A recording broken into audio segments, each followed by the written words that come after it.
CMJ's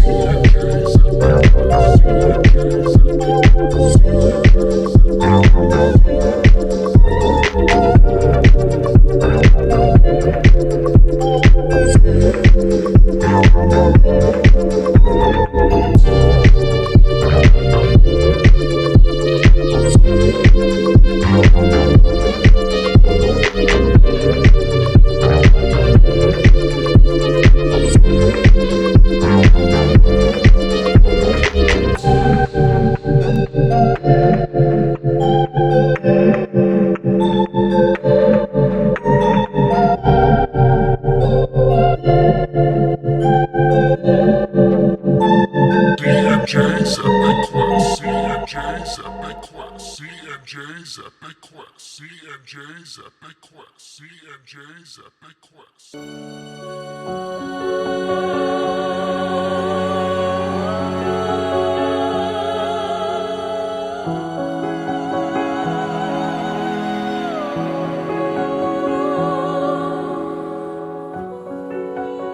Hey everybody, welcome back to D&J's Epic Quest. I am Jay Rule, and alongside me here we have Derek Cronus, and making her Malazan debut, even though she hasn't read a single page of any of the books. That's a lie. I've read like the first 4 pages of the first book. Oh, okay. Well, reading basically nothing of the Malazan series is HC Duel. It's a me, HC. See? Yeah. I have the book. And I read the very first part, and I think that there's like some kind of war, and people are walking down the road, and it's really sad, and there's like a dead kid on the street, and there's like an old lady or something. Some of that. Yep. And None of that will help you now. It's a great book. I look forward to finishing it. Your Speed read. Yeah. Well, how y'all been? It's been like a week-ish since we've talked. I think it's a week exactly. Oh. Yeah, it is. Well, while that episode is edited, it just needs to get uploaded. So I found myself chuckling quite a bit at some of the conversations we had. So Is it a really long episode? it came to be like just under an hour and a half. Oh, okay. It's not too bad. I figured it'd be really long because we went on a bunch of tangents. Nah. No, the editing the curse ones lately have been a breath of fresh air because they do not take nearly as long to edit. That's good. Well, yeah, we're doing something that tonight I don't know if has ever been done in any Malazan podcast that I've listened to or I'm aware of. So that's kind of cool. Yeah, we brought you on here to star in a role here. I'm nervous. Although it can't be any better than Gilly's voice. Gold. Gilly's gold. You know what's weird about editing the curse episodes? Oh, no. I can actually, 2 voices. I can actually imagine Lorik, played by Derek, and Gilly, played by myself, as like an authentic thing. Yeah. And they don't really sound too much like you guys. Like, it's great. Right. Exactly. No, it's awesome. Maybe. Cloud, maybe not so much, but Cloud. Cloud sounds like a mentally challenged caveman or something. He's struggling over there. yeah, well, I'm doing the best I can. Leave me alone. It's better than Avalok's voice. See, I'll take it. Avalok just sounds like he's like from Minnesota or something. Yeah. I will agree with myself and that like part that is supposed to be hissed in her dream recollection memory thing, the voice that hisses that you were like, no, oh yeah you suck dick, stuff like that. It does sound really good. It's so wrong, but it does sound good. It sounds legit. Like it's literally the exact same way my narrator did it, and I was like, this is wrong. But it's so good. Yeah, but I did it way better than the narrator. Way better. You did. See? I win. All right. No worries. All right. Well, I guess should we get on with the show? It's Hocus Pocus Jocus Great. Sure. But yeah, we've got HC here with us, and she will be playing Lady Envy today. We had a lot of Lady Envy this chapter. And I think, Justin, I thought it would be fun to do this, to do something different, to have somebody that isn't going to have any like preconceived notions. It's just going to be different. And it's like, obviously I feel like we're good friends. So it's just going to be a good time.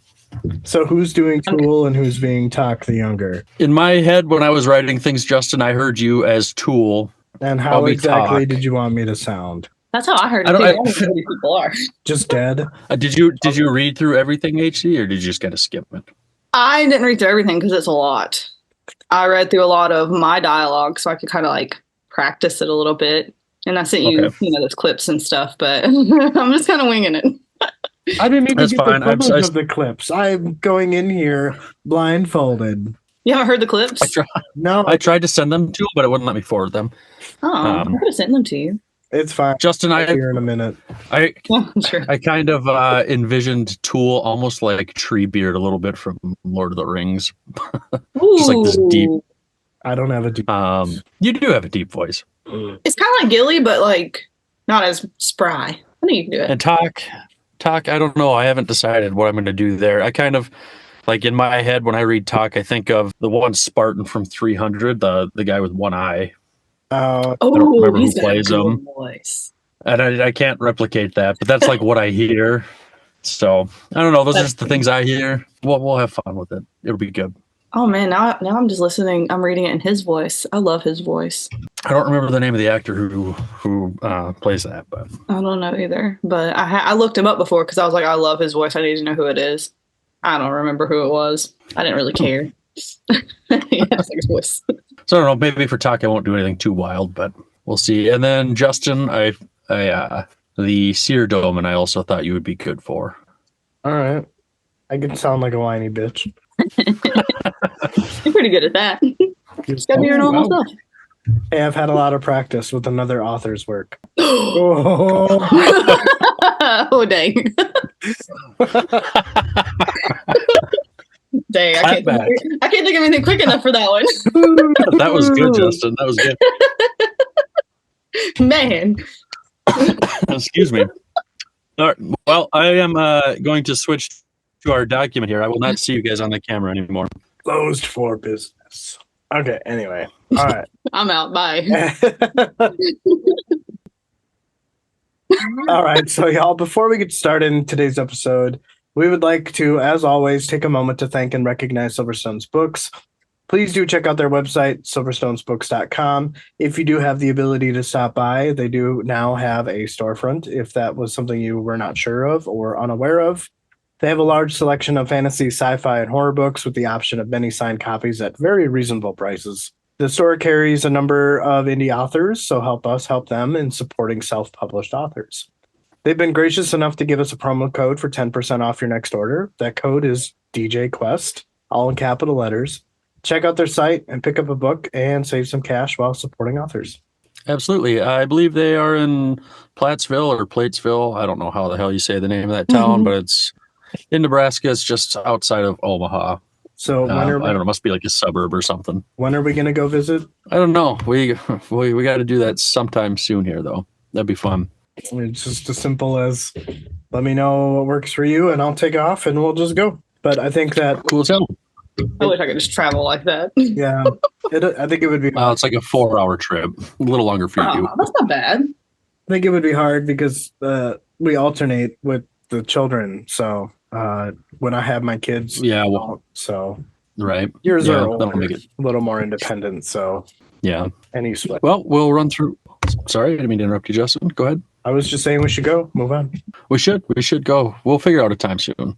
All right. Our patrons, in order of subscription, we have Jan, the Picker of Pies and Good Books, Luciana Etrigan, Ryan, the Topological, Damien, the Rock of Faces, Nate, Fiddle Me This, who was just on our last episode. Check out their podcast if you've not already, Podcasts of the Fallen, and Shield Anvil Dylan.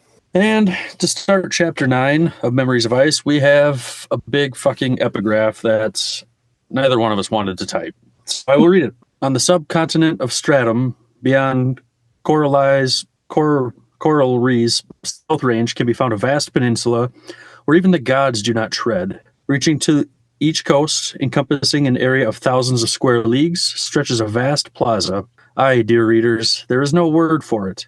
Fashion this in your mind. Near seamless flagstones, unmarred by age, and of gray, almost black stone, rippled lines of dark dust, minuscule dunes heaped by the moaning winds. These are all that break the breathless monotony. Who laid such stones? Should we give credence to Gotho's hoary tome, his glorious folly? Should we attach a dread name to the makers of this plaza? If we must, then that name is the Kachain Shamal. Who, then, were the Kachain Shamal? An elder race? Or so Gotho tells, extinct even before the rise of the Jaghut, the Talanimus, the Forkrul Assail. Truth?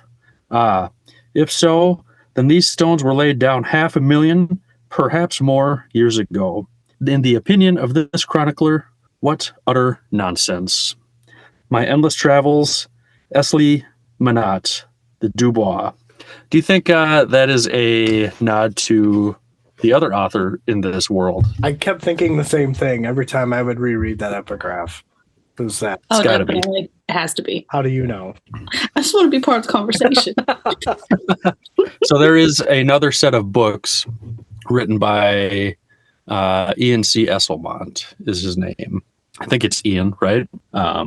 Yeah, he did some novels of the Malazan Empire, and they kind of split things up somehow. It certainly seems like that would be a nod to his friend and co-author. I also got the feeling that I already forgot who wrote this tome, so to speak, but I get the feeling that he's undermining Gothos a little bit.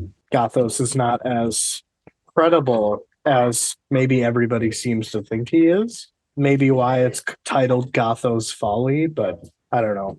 That's the kind of sense that I'm getting from that epigraph, which is really interesting because it like puts this question of doubt as to like all these characters who refer to Gotho's Folly. Are they just spreading misinformation? Maybe. It was just an interesting thought. That's all. I think that's probably the longest epigraph that we've had out of these 3 books so far. I would say so. Well, Lady Envy here, are you ready to grace us and the rest of the world here? Yes. How do you measure a life? Talk the younger. Please, darling, I would love to hear your thoughts. Deeds are the crudest measure of all, wouldn't you say? You suggesting good intentions are enough, lady? Can no value be found in good intention? What exactly are you trying to justify? And to me or yourself? You're no fun at all, and presumptuous as well. I'm going to talk with Tool. His moods don't swing. Talk thought no, they didn't. They just hung there, twisting in the wind. After a moment, he thought that wasn't exactly true either.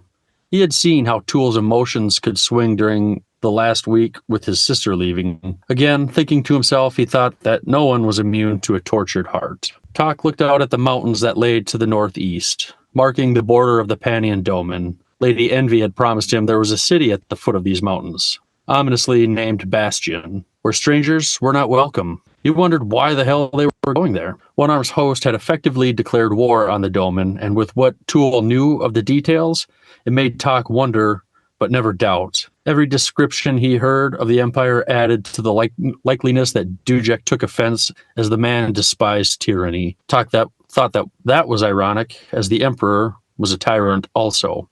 Well, maybe not. Despotic, true. Monomaniacal, and probably even slightly insane. Talk scowled and looked back at the 3 Segula who trailed behind. In his head, Talk thought something was not right. Somewhere. Maybe even right here, since she's come back from Kalos with Mock, and the red lips kissed to his mask. Does he even know? If he were Senu or Thurul, would he dare to tell him? Since she returned, yes, there had been a change. She had a skittish look in her eyes. It was only occasional, but he knew he was not mistaken in the look. He realized the stakes had been raised. He was in the game, and he didn't know against who he played. He found Lady Envy walking next to him. Tool say the wrong thing? Haven't you ever wondered what the undead think about Talk the younger? No. That is, I don't ever recall musing on the subject, lady. They had gods once, you know. Well, spirits then. Earth and rock and tree and beast and sun and stars and antler and moon and blood. Yes, yes, lady, I grasp the theme. Your interruptions are most rude, young man. Are you typical of your generation? If so, then the world is indeed on a downward spiral into the abyss. Spirits, I was saying, all extinct now, all nothing more than dust. The Imas have outlasted even their own deities. Difficult to imagine, but they are godless in every sense. Talk the younger. Faith, now ashes. Answer me this, my dear. Do you envisage your afterlife? Hood's Gate? In truth, I avoid thinking about it, lady. What's the point? We die and our soul passes through. I suppose it's up to Hood or one of his other minions to decide what to do with it, if anything. If anything, yes. What would you do with the knowledge that Hood does nothing with your soul?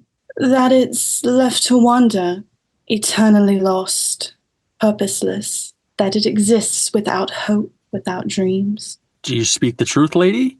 Is this knowledge you possess? Or are you simply baiting me? I'm baiting you, of course, my young love. How would I know anything of Hood's hoary realm? Then again, think of the physical manifestations of that warren, the cemeteries in your city, the forlorn and forgotten barrows, not places conducive to festive occasions, yes? Think of all of Hood's hosts of holidays and celebrations, swarming flies, blood-covered acolytes, cackling crows, and faces stained with the ashes of cremations. I don't know about you, but I don't see much fun in going on, do you? Can't we be having some other kind of conversation, Lady Envy? This one is hardly cheering me up. I was simply musing on the Tilani moss. They war with Jaghut, lady. That is their purpose, and it seems sufficient to sustain them. I'd imagine they've little need for spirits or gods, or faith even. They exist to wage their war. And so long as a single Jaghut's still breathing on this world. And are any still breathing, that is? How should I know? Ask Tool. I did. And? And he doesn't know. Tak stumbled at hearing this. He doesn't know? Indeed, Tok the younger. Now what do you make of that? Tak had no reply. What if the war's ended? What's next for the Tilani Moss? A second ritual of gathering? An end? An end to the Talanimus? Hood's breath. And not a single spirit waiting to embrace all those weary, so very weary souls. Tak said she could be wrong. She admitted that that was possible and wondered if he wanted her to be wrong. Tak nodded, and she asked what his reasoning was. Tak told Lady Envy that Tool was his friend. They had not been whispering, and upon hearing this, Tool turned, looked at Tak for a moment, and then turned back to where he originally gazed. The summoner of the gathering is among your Malazan punitive army, Tok the younger. We shall converge within the Pannion Domin. Us, them, the surviving clans of the Tilani Mas. There will be, without doubt, battle aplenty. The crushing of an empire is never easy. I should know, having crushed a few in my time. Alas, they will approach from the north, while we approach from the south. Our journey ahead will be fraught indeed. I admit, I have been wondering how precisely we will manage to cross a hostile fanatic territory. Simple, love. We shall carve our way through, like a white-hot knife through ice.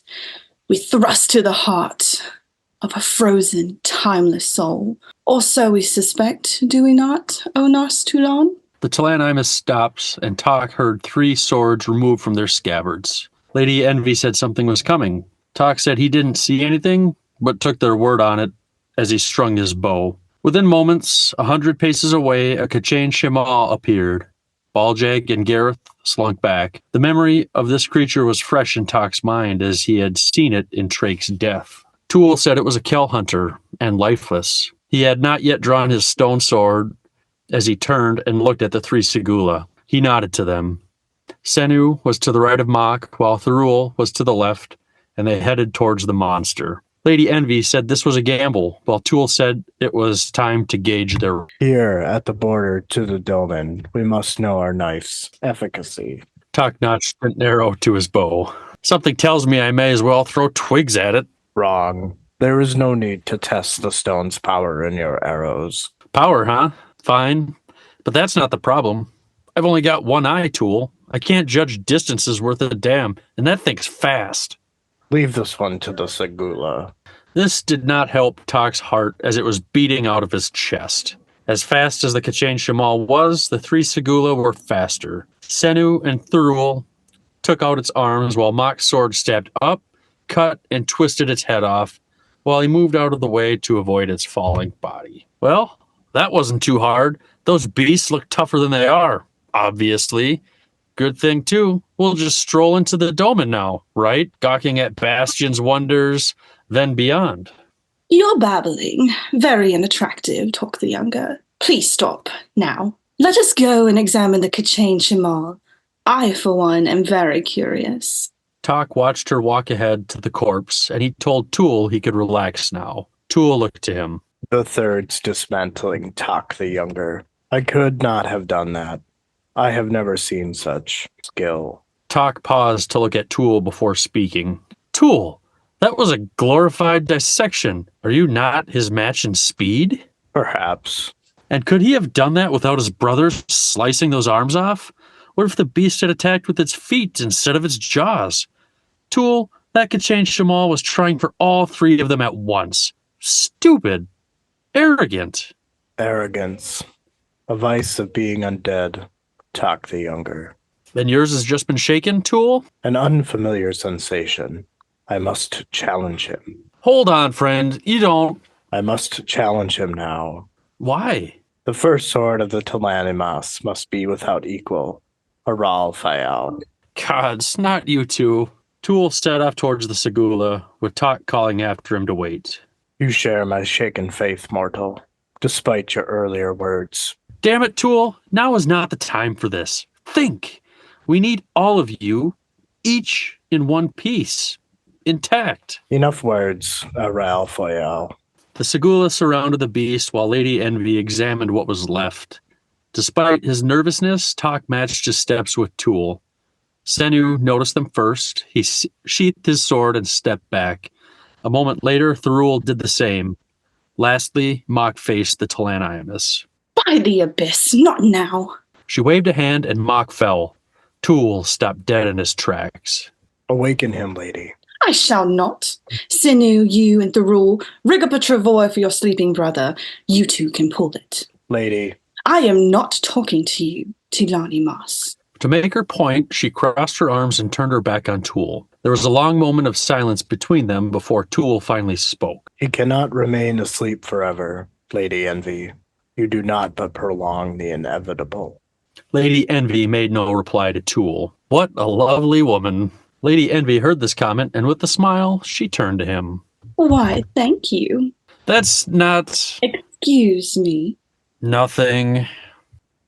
Well, that was the first section there. What did you guys think of that? Yeah. Hey. I like how we're both like, hey. I thought you did great. Your voice was you sounded so bored, but it fit his character so well. I mean, at least from undead. the dialogue. Imagine that he doesn't talk with emotion, you know?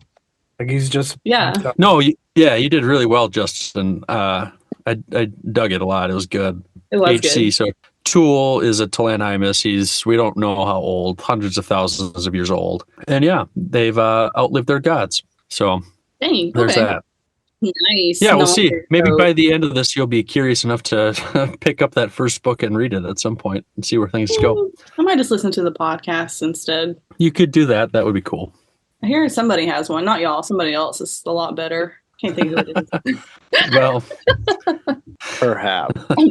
I'm just kidding. I don't listen to podcasts. perhaps. Oh, good stuff.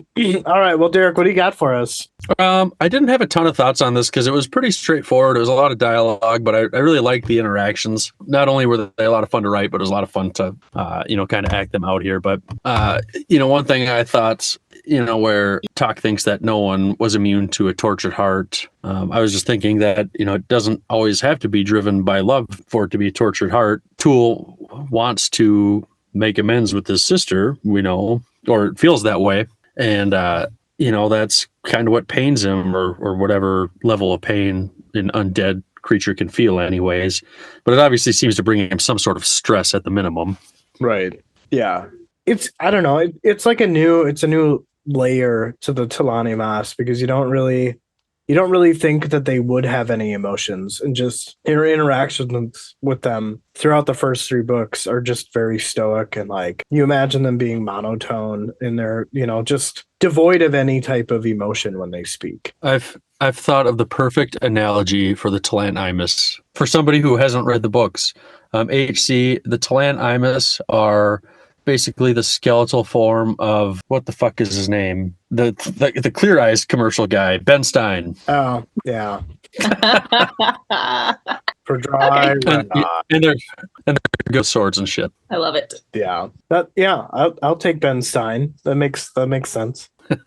My next thoughts, some of this stuff, like I'm trying to remember how I felt when I was writing this. I'm looking at the page and then typing stuff, but where Lady Envy says that yes, she is baiting talk, I felt like that there must be more to her than we know for sure. She's baiting him, so I feel like she knows more than whatever she's really saying. And at the time, I was trying to remember, do we know her parents? But what if she was just Seam's daughter or Hood's daughter? And then I realized that, at least with what we've been told, her father's Draconis. Who's to say that she was misinformed? I don't know. And she's got all this talk of, it's almost like she's kind of glorifying this talk of Hood, who's the god of death. Yeah, what if she's a relative of or something? I don't know. It just had me wondering. It seems like something suspicious is going on there a little bit. I mean, I feel like this is just kind of talking about, Hood's Warren, and, just death itself really is not necessarily a lot of fun to be had there. I think it was just kind of her elaborate way of talk about that stuff, like it felt like a weird conversation to have. I mean, maybe there's definitely some nuance that she knows more than she's letting on, which kind of a typical thing for this series. But at the end of the day, I think she's really just catering towards the fear of death. Like, how do you really know that Hood does anything with your soul? What if he just doesn't care and you wander endlessly, like, kind of playing off the whole spirit and the theory of how ghosts walk about our realm type of thing. Yeah, I guess. I mean, you don't really know until you get there, and then 99.9% of the time, I mean, you don't have anybody to tell about it. So it's kind of one of those deals. Right.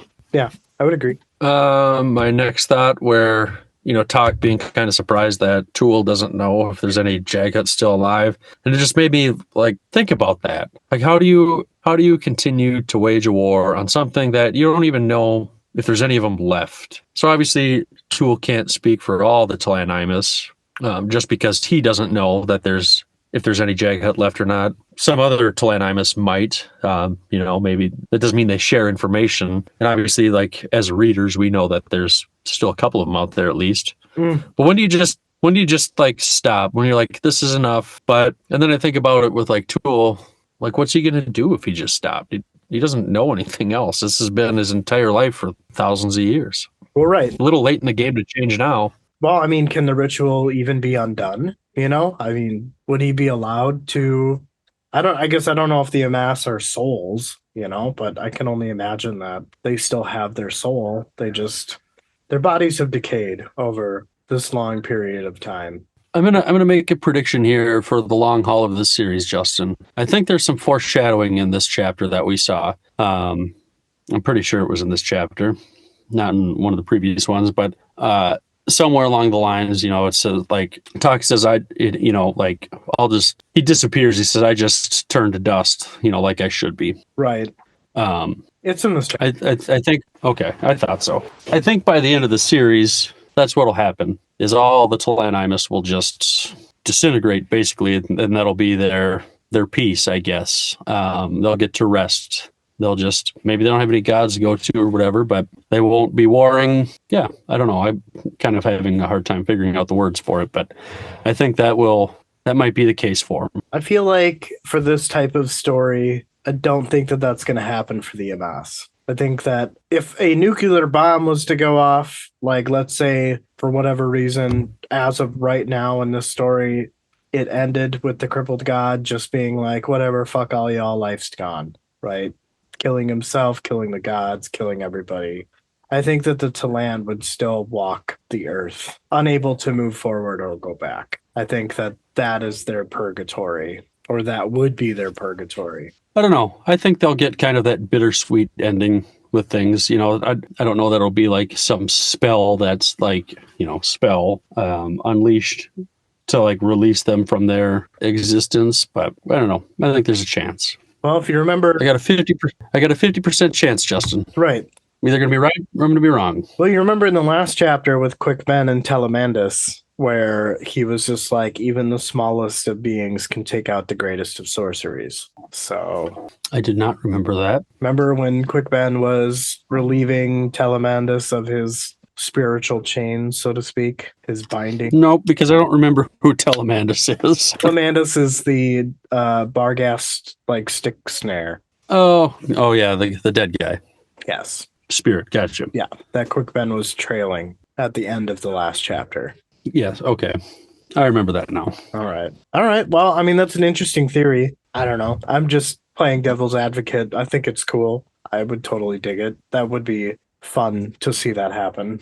And it's not, you know, like, oh, they lived happily ever after. You know, like I don't think there's going to be much of that in this series. So, but I mean, to your point, if that is something that could happen, there's also a possibility that it could happen prematurely, and that maybe the crippled god figures it out and like wipes them off the game board. You know, like true. Yeah, I just think somewhere by the time we finish these books, that'll, you know, I don't know if it's gonna be the last book. Fuck, it could be the next book. Who knows? You know, but all right, cool. One of the points that I had in this section was when Lady Envy was saying that they were going to carve their way through the Domin, and she says, "We thrust the heart," and then pauses, "of a frozen, timeless soul, or so we suspect, do we not, Onus Tulin?" Right? And I kind of get a little bit of foreshadowing here that she's talking about the Pannion Seer potentially being a Jaghut, and one that's been around for a very long time. Because, well, I mean, we knew that was a Jaghut name, right? So yeah. So I think that that's just one supporting some of the little facts that we have. Which, if that is the case, I mean, you know, Silver Fox being kind of, I guess, the head of the Amass, recalling a second gathering, it's kind of going to be a Jaghut Imass war as well, potentially. Could be. Yeah. I still think the Pannion Seer is one of the you know how in the prologue there was the Jaghut brother and sister that got put in the Warren? Yes. That got put in the Rent at Morn. I think that the Pannion Seer is the boy child. And do you think he got out? Yeah. And I think that Kilava feels bad and is trying to redeem herself because she essentially started this. This is her consequence, is the Pannion Domin arose because of her actions. Interesting. I had not thought about a possibility like that. Yeah. So I just thought that was interesting little tidbit there. Another thing that I thought was it's more something that perturbs me because, you know, I get the sense that these, you know, Kachain, Shamal, these Kel hunters are fast, they're vicious, they're really hard to kill, right? And then, you know, they have swords for arms, HC. Right. They're like velociraptors with swords for arms. Like, hey, yeah. All these creatures and names and everything in this book, pretty freaking wild. Yeah. I gotta say, everyone's dead. They're made out of they're just skeletons, and they have swords for arms. Oh, just so you know, I am marking down the names you do get wrong. No, and look, Lonnie Moss. I actually like that better than whatever y'all are saying. I'm gonna stick with that one. Purposefully mispronouncing that. I think it is actually Talani Moss. Oh, Derek. Boo. And I think the Jaghut is Jaghoot. I don't like that at all. How many words did I get wrong versus Derek? I feel like I'm winning right now. You're in our world now. You fail all of them. I know I do, but I don't care. Anyway, back to my point. So the Kel hunters, these raptors with sword arms, right? They're like, in your mind, you get the idea that these guys are hard to tangle with, right? It gave me this like Alien versus Predator feel, where the aliens are supposed to be like super resilient beings, but yet in Alien versus Predator, they're so easily destroyed. And I kind of get the same sense here. And I feel like they're just trying to get the sense of power between the three Segula and the Kel Hunters here, that there's much bigger of a gap between skill. But it just, I don't know, it felt too easy to me. As someone who prefers aliens over Predator, that's just kind of how I felt. I prefer Aliens over Predator also. Yeah. So the Segula HC are like this warrior society. And so they sent 3 people to go fight an army. But one of the guys that they sent is like their third best guy, period. He's the one who ripped off the dinosaur's head. I don't think we know what number the other 2 are yet, do we? With the sword arms, or 2 different people? The Segula. Senu and Thurul, I don't think we know what number they are, do we, Justin? We just know Mach is third. Right. I don't know. Senu and Thurul must still be pretty good if they got sound along with. But yeah, they have like they're 1 through however many. We don't know how many there are. Yeah. Sound like people I don't want to mess with. Mach's a pretty big badass. So those are all the thoughts that I had about that section. As you mentioned earlier, the interactions between Tok the Younger, Tool, and Lady Envy, their conversations, so many truths or half truths or just lies lie within those conversations. But it's one of those things where like we don't know, but deeply intrigued by the things that they talk about. And the one thing that I wasn't too sure on, and maybe you, Derek, could enlighten me, but when Tok is like, "What a lovely woman," like is he being sarcastic, or was he talking about someone else, or? I think he was being a little sarcastic towards Lady Envy. Gotcha. That's how I took it. Okay. It just felt like out of place, but it makes sense now that there's clarity there. Sure. Yeah, I'm ready to move on to your section here. If you're good. Well, you get a little bit of a break, HC. Boo. All right. Fashioning straps and other materials to construct a stretcher for the third to be carried by his brothers. Tok could tell that Senu and Thurul were agitated, and likely Tool was as well, but there would be no challenging the lady's will. They ascended a ridge as the afternoon faded away. Rain clouds approached from the north, and it grew colder. Cairns lined the ridge, marking the border. Long abandoned structures were visible here and there. The hills gave way to a shallow valley, and a stream leading northward. 3 squat houses were visible, and a small settlement, smaller than a village, sat next to what appeared to be a ford in the river. No livestock was seen, nor smoke from the chimneys bellowing out. It gave the pastoral scene an eerie feeling. Even though the scene was eerie, Tok appreciated the transition from barren plain to green pastures. Signs of human activity were something of a shock to Tok. He realized that he had grown used to the solitary of the Lamatoth. Tok had thought about the pressures of society and how it made one want to be unseen. Lady Envy breaks his train of thought and said that Tok looked like he had something on his mind. Tok shrugged and then asked if they were not attracting anyone's attention, this group of theirs. Tool at this point stopped and faced them and then stated that he would make himself unseen. Tok and Tool have a small conversation about the use of his Talan Warren. Tool then vanished in a whirl of dust. Envy then walks towards Baljag and makes her appear smaller. Baljag shifted from tall and gaunt to match the size of Garath. Smiling, Lady Envy gazed southward and said that those yellow wolves were still following them. How they were so curious, but wouldn't approach as they were now among humans. Envy then turned to Tok and asked if she would make the Segula into children to make them less fearsome looking. Tok had a hard time imagining children with masks on, but finally agreed. Envy looks at the small settlement and said it would prove as a test to see how the locals would react to the Segula, and if further illusionary adjustments needed to be made, she would address them later. Envy asked if she had covered everything. Tok agreed and said that he supposed she did. They both made their way down to the small settlement, hoping there would be an inn of some sort. So yeah, a nice little quick kind of transitional section, I would say. I don't know if I really have a ton here, but what did you think, Derek? Everything is just going splendid and happy as can be. Or so we think. Yes. So I thought it was really interesting how Talk kind of has an elaborate train of thought about the pressures of society. And, sometimes I can definitely relate to what he's saying. Sometimes I wish that I could hide myself from society and its stupid fucking rules and games and dumb shit like that. We wish you would hide away too. Yeah, I know. I do not wish that, Justin. Take that back. That's why you work from home, isn't it, HC? I don't anymore. Why my office is Well, in this week, apparently. Yeah, I've been out all week because of the snow and ice. We get 7 inches of snow and the whole state shuts down. It's great. Unpaid though, so it's not that great. More than we got here. More than I've got. I don't know about you, Justin, but we can see green everywhere. yeah, I think Duluth is seeing like the most snow in the state. Yeah. I guess one of the other things that I thought was cool was how Lady Envy has given Baljag the appearance of being a little bit smaller, but still based on some size comparisons of Garath, which we don't ever hear Lady Envy making him smaller. It sounds like if Talk is, I don't know, let's say he's 5'9", it sounds like Garath's mouth is at his face.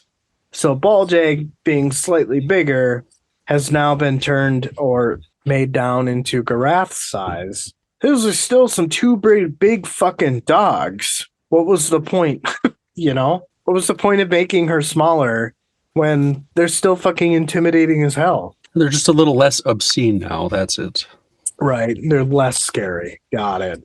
I think so. The other thing that I thought was funny was Talk agreed to making the Segula or the Segula smaller or, into children, essentially. And I think that Envy's like, nah, we'll let them be that way, and it'll be a test to see how they react.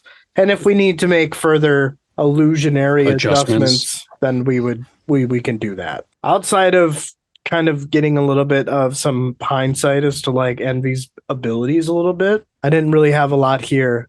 I thought the scene as they're walking and just kind of the layout of everything that you get, and of course this is a summary, so it's not as elaborate as it was in the book, but like you definitely get the same feeling of eeriness that Talk has.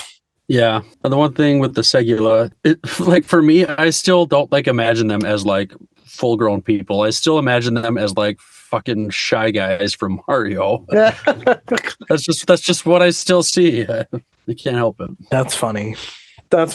Well, outside of that, I'm, I guess, good to go. Cool.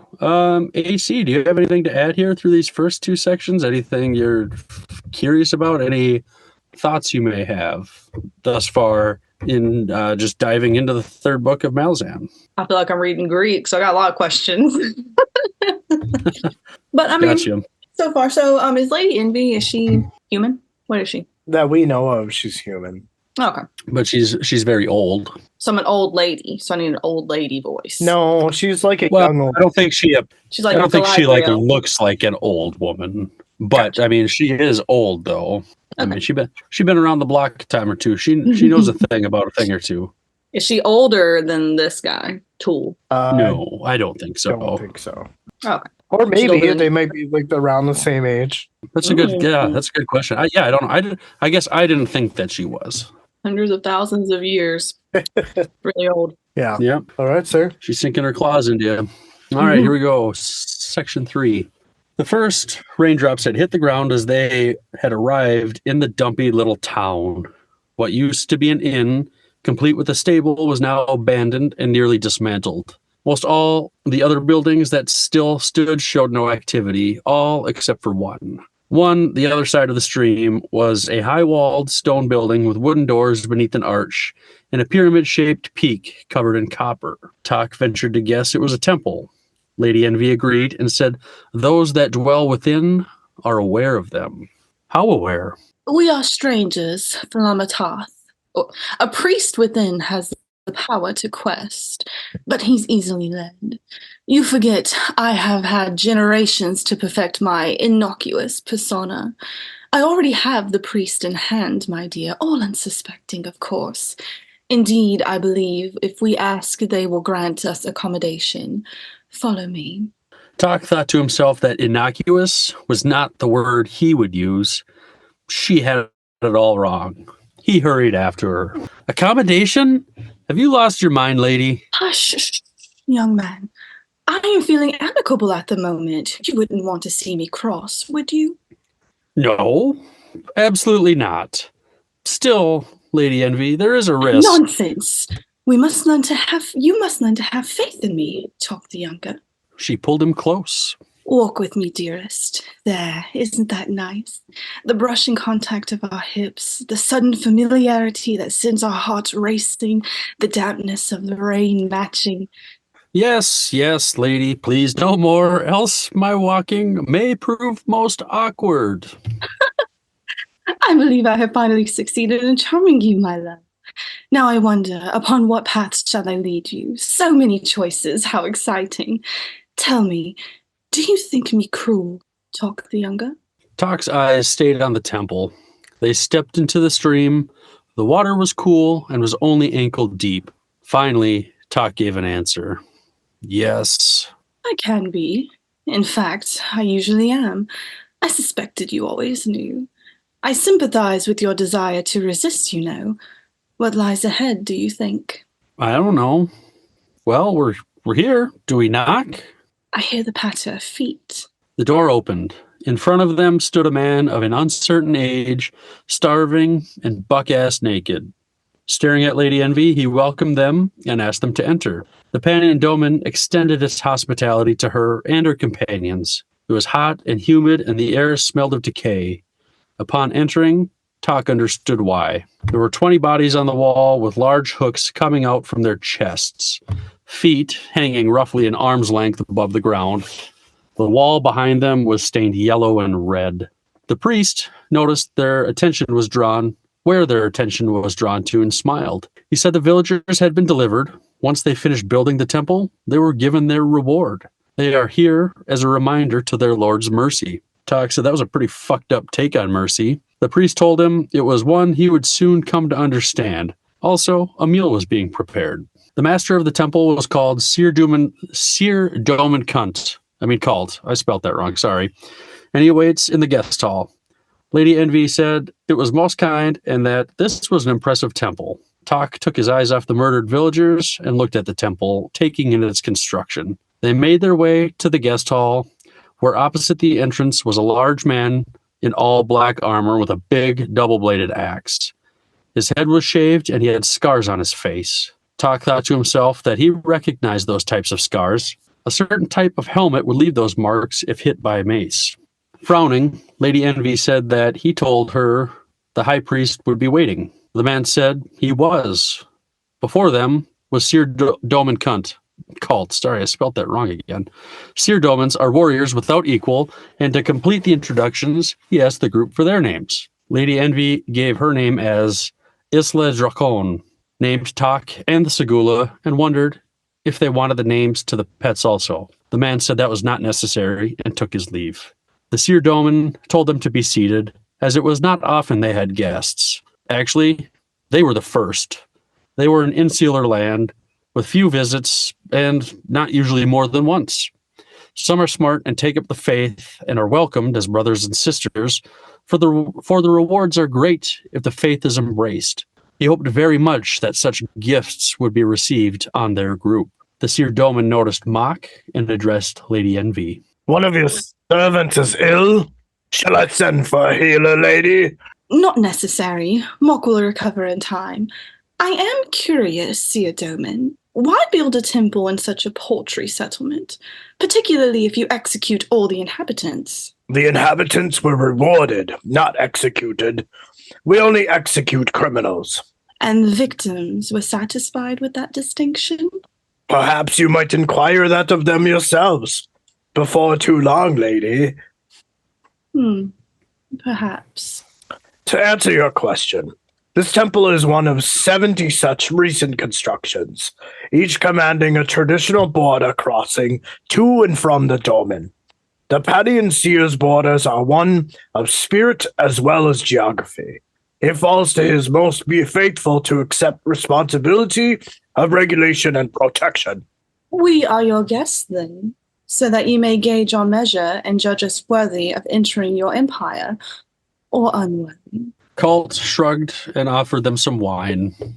Please, refresh yourselves. The wine is Gredfallen, most agreeable. The slices of flesh are behedron. Lady Envy picked up a slice and tossed it to the dogs and thanked him for the hospitality. Among our people, what have you done is a grave insult. Among mine, it's a matter of pragmatism. Trust and honor are valued traits in the Pannion Domin, lady. The contrast with the culture you are from can be made no more obvious. Indeed. Do you dare risk our corrupting influence? You have no influence, lady. Perhaps, however, we have.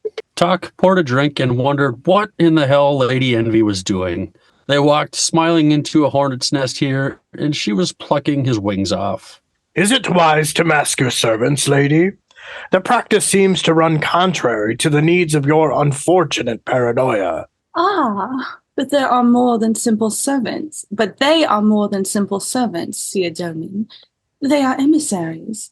Tell me, are you familiar with the Segula? The island people who slay our monks and have asked us to declare war upon them and mount an invasion fleet? Arrogance reaps its own reward, as they shall soon discover. After all, it is one thing to murder unarmed priests. 10,000 Seer Domin shall enact vengeance upon the Segula. Very well. Do these emissaries now come to beg forgiveness? Oh, no. They've come to... Talk's arm shot out and grabbed Lady Envy's. She was surprised and looked at him. Lady, they have been sent to deliver a message to the Pannion Seer in person. That's certainly one way of putting it. Talk took his hand back and waited for his heart to stop racing. There are some provisions to such an audience. Disarmed, unmasked, perhaps more, but that is not for me to decide. How can these emissaries be your servants? A woman's wiles. Colt said he would now leave them. Day's end was in an hour. The man they first met would be their guide and thanked them for such an enlightening conversation. As he closed the door, Talk asked if enlightening was a joke. Eat up, my love, belly filled and content, before we receive our reward. Reward? Yes, you and I. I suspect the Segula will be given proper escort or some such thing. Baljag and Gareth will be butchered, of course. Here, try this. It's delicious. Before dawn is my guess. The fire in our veins released to greet the sun's rise, or some such thing equally pathetic. Then again, we could embrace the faith. Do you think we can convince him? What kind of fruit is this? Tastes like a soldier's foot wrap. I don't... He's made up his mind, you see. And you helped him along, lady. Did I? I can't imagine how. True, I was irritated. Have you ever noticed how language can be twisted to mask brutality? A thought. Look at the Segula. Masked, yes. Yet they speak plain and true, do they not? Is there something in that, do you think? Some hidden significance? Our malleable, fleshy visages are skilled at deceit, a far more subtle masks than what the brothers over there are wearing. More wine? Quite wonderful. Gredfallen? Never heard of it. The Segula only reveal their eyes, devoid of framing expression, yet portals to the soul nonetheless. Remarkable. I wonder who originated the custom. And why? Lady, please, if they intend to kill us... Intentions are unimportant, my dear. I taste clover in this honey. Lovely. By the way, the walls around us are mostly hollow, but not unoccupied. Would you be so kind as to deliver these plates of meat to my pups? Thank you, darling. You're sweet. Okay, so now they know what we know. What now? I don't know about you, but I'm dead tired. I do hope the beds are soft. Are the Pannions interested in such conveniences as plumbing? Nobody's interested in plumbing, lady. but I'm sure they figured something out. Their guide arrived from a side door to take them to their rooms, but said the beasts must stay outside. Lady Envy pointed her fingers, and the dogs went outside. The man remarked on how well trained they were. She said he had no idea. They arrived at the plain rooms, which shared a communal bathing area. Tok set his pack down and lay down on a cot, thinking sleep would be impossible. Knives were being sharpened for their reward, and its face was death. He awoke to a scream. It was dark, so the lanterns had either gone out or were removed. He had fallen asleep, but it had the stench of sorcery.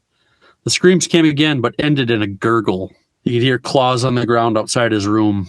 He got out of bed, drawing his obsidian dagger that Tool had made for him. In his other hand was his own iron dagger. He thought about the claws. Either there was a soul taken here, or Gareth and Baljag decided to come inside. He hoped it was the pups. There was a crash outside his room and the sounds of someone being drug outside. It was dark, he thought. He couldn't see a damn thing. His door crashed in from a naked body. Behind it came Baljag. Tok said he had grown since he had last saw him. He exited into the hallway, which was a mess. They found Gareth. Tok asked what was in the bedroom slice he had ate. Gareth was no longer a gentle pet, but a huge beast, death in its eyes. As he took off, Tok thought they had invited the wrong guests into the temple. While he listened to Gareth hunt, the water in the bath was streaming with red. Tok thought he could see 4 bodies, and it almost looked if they had been boiled alive. Oh, there you are. That armor proved to be fatally heavy, alas. Oh well. Come along, you two. Samu and Thurul should be finished with the Seer Domin's warriors. There's more than one? There are about 20 in all. Colt was their captain as well as being the temple's high priest, warrior priest. What an unfortunate combination. Back to your room now, my dear. You must gather your belongings. We're rendezvousing in the compound. Has Tool shown up for this? I've not seen him. He wasn't required in any case. We had matters in hand. With me snoring like a fool? Waljog watched out on your behalf, my love. You were weary, were you not? Ah, here we are. Gather your... what is that word? Accoutrements? All right. Gather your shit. Gareth intends to destroy this temple. Yes. About Gareth. You don't wake up well at all, do you, young man? Surely we can discuss this later. Fine. We will indeed. Well, I messed up a lot in that chapter. No, you're fine. My tongue got all kinds of tied. Is it just me? Like, Lady Envy seems to have like a little ADD or ADHD or something, because she's just all over the place. Like, she's talking and then she's like, "What's this fruit? Oh, have some wine." Blah blah blah blah. She's just everywhere and like not concerned about anything. Yeah, that's what I say. It didn't seem like ADHD to me. It seemed like she just doesn't care. She's like talking about this really serious stuff, and she's just like tasting all the food and thinking about the beds. Like, it's so far beneath. Yeah. She's just like, I got this. I think that's a really good way to put it. Yeah, it's beneath her. Like, I think she knows it's going to be fine. Like, there's nothing to worry about.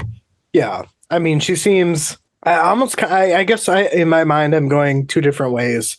It almost seems like an anxious type of like rambling and muttering. She clearly knows her intentions. She's obviously not sharing them with Tok, but at the same time, right. You know, she definitely does seem to be a little bit arrogant and maybe confident, so to speak. So I can kind of see that scene playing out in both of those fashions. Yeah, I can see that. I can definitely see that.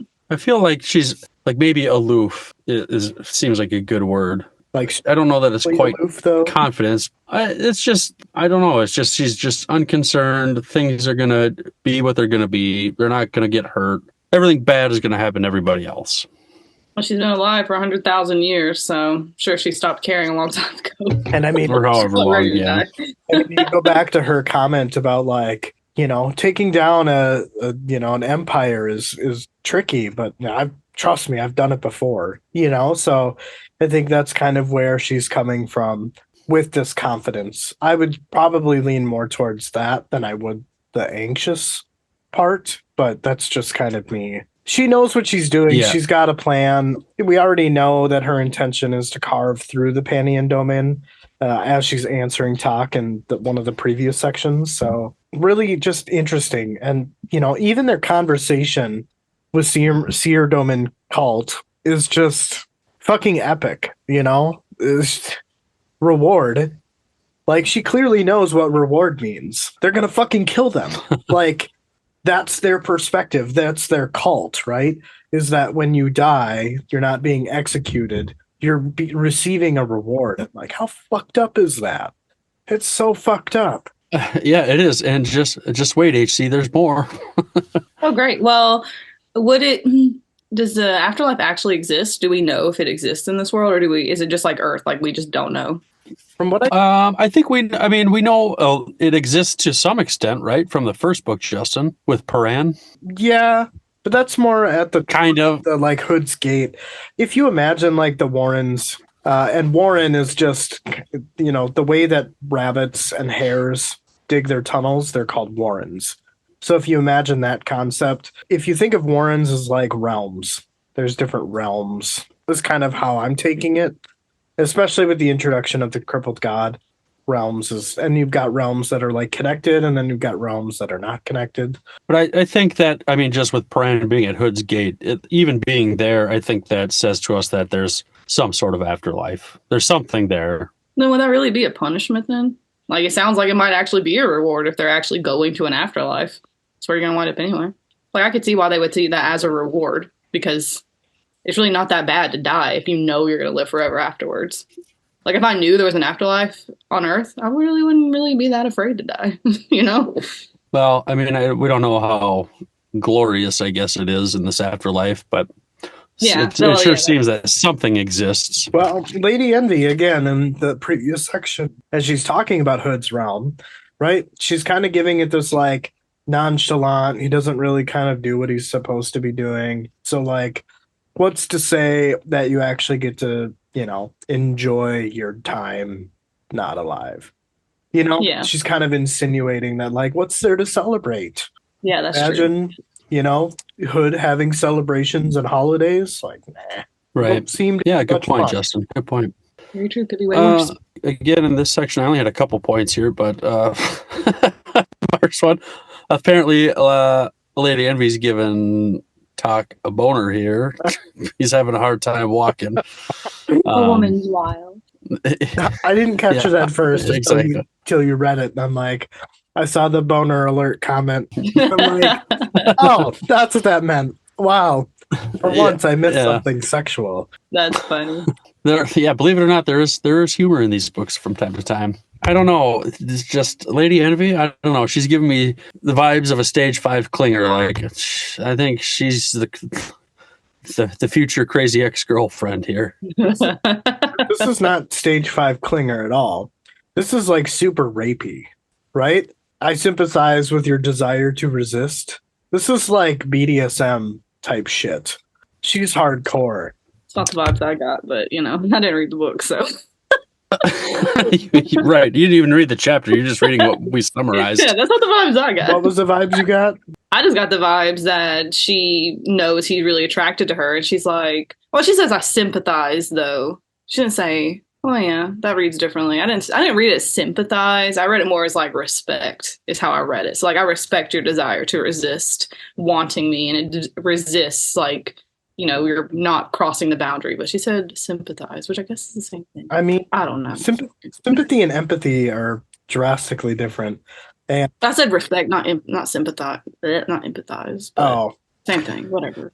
I don't even know. So I don't know how you felt reading this book, Justin, but I felt that it's been the opposite of what you said, HC.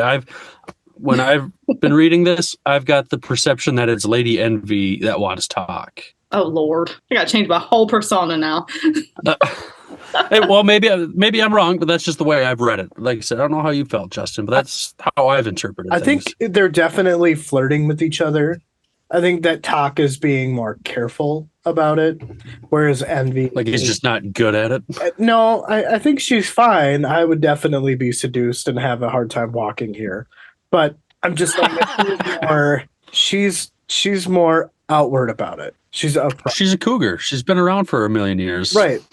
Which again doesn't, like, going back to the conversation with, you know, her at the table and the meal. I don't think it's an anxiety rambling. I think it's just she's confident. I don't. Fair. She's definitely, I don't think she's she's not trying very hard at all. She's just kind of doing it. She's This is who she is. very forward approach. Based on like just reading this dialogue and stuff, but not really knowing anything, I've thought she's just been like arrogant this entire time.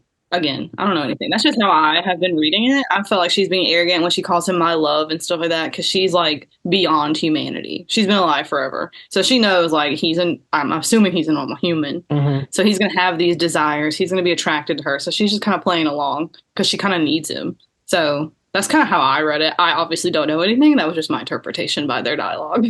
That's fair. I mean, I would agree with that. I don't know about you, Derek. Yeah, I think that's a pretty good take for, like you said, for not reading any of the books, let alone this chapter that we're talking about. To pick up on that, I think is pretty perceptive and good. She's definitely a lady that has a plan. I feel like every word and every move that she makes is pre-thought out. Well, she even admits it when the seer Domin is asking, how is it possible that these emissaries be your servants? And she's just like, a woman wiles, right? Like, yeah, nothing outside of that says that this is unintentional. This is all preordained. Lady Envy knows what the fuck she's doing. Yeah, she's the lady with a plan. My last thought, I guess, did you have something else, Justin? I did not. She says intentions are unimportant. I fucked that up pretty good. Intentions are unimportant, but one of the first things that she says is that, well, I guess talk, suggests, are good intentions enough?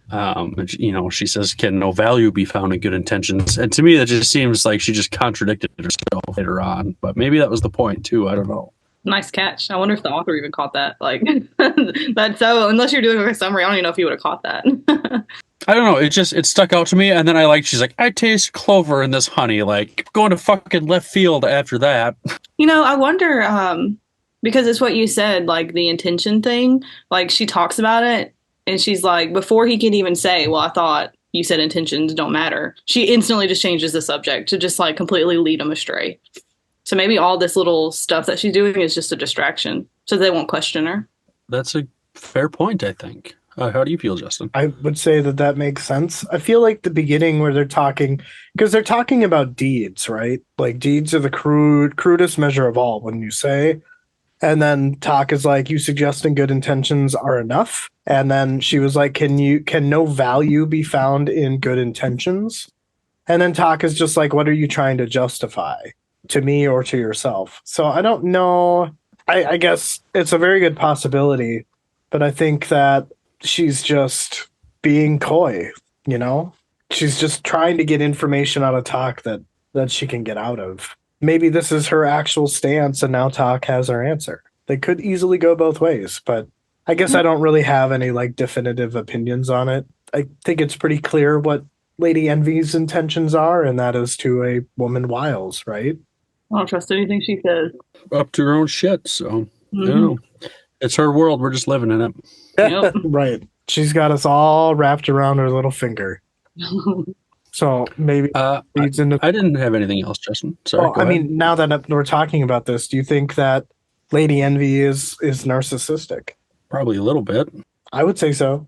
I can definitely see that based on this chapter. So, but yeah, that was my only other thought. She definitely seems like a sociopath or a psychopath.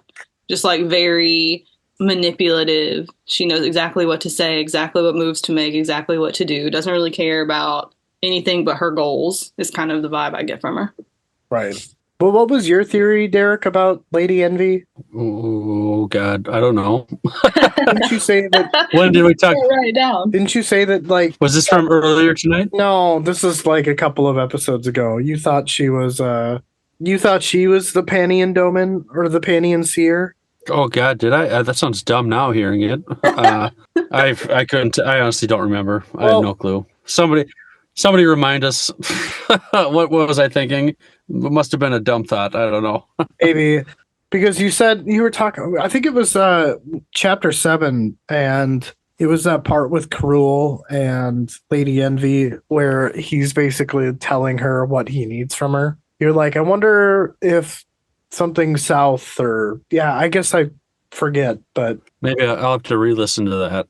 I'm in the middle of listening to our episode with Nate and Matt, or Yeah. partway through that. So maybe I'll go back and listen to that one. well, here's now that we're talking about Lady Envy and her personalities, do you think that it's possible that she's the matron?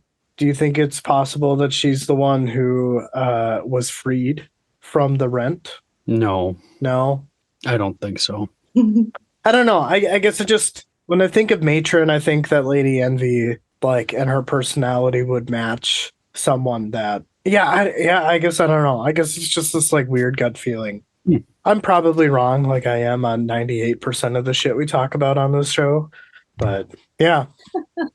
Hey, you got to follow your gut sometimes. But I have been. I was right about Riga. I was right about You were. Serpent.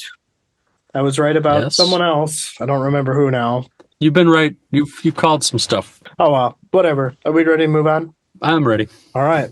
Tak stood in the compound as he watched the two Segula dismounting the bodies of the villagers and replacing them with the freshly butchered bodies of the Seer Domin warriors. Colt was among them. A single thrust wound through the heart was visible.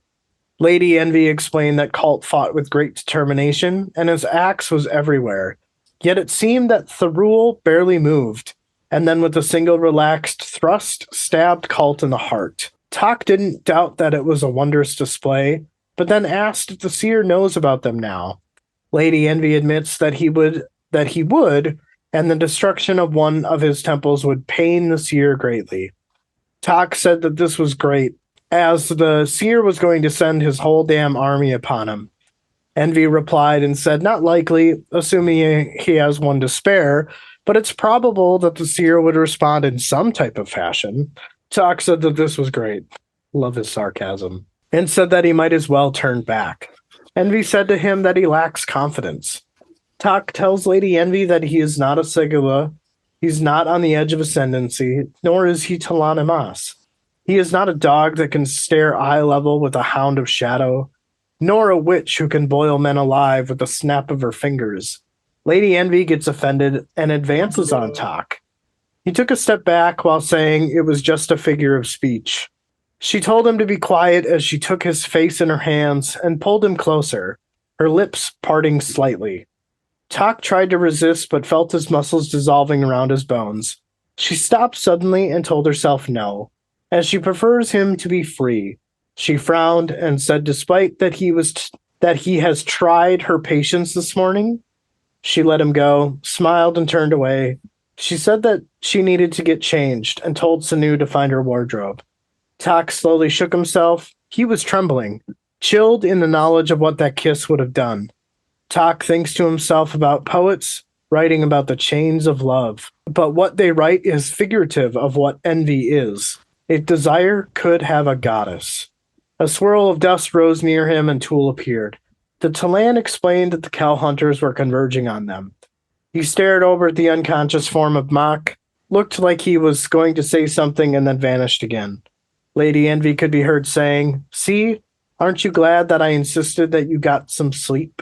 Hey, this plays on my theory that she's just manipulating these people. She's manipulating. She don't like these people, but she knows that they like her because they're men and men are nasty. She gonna do what she gotta do. Wow.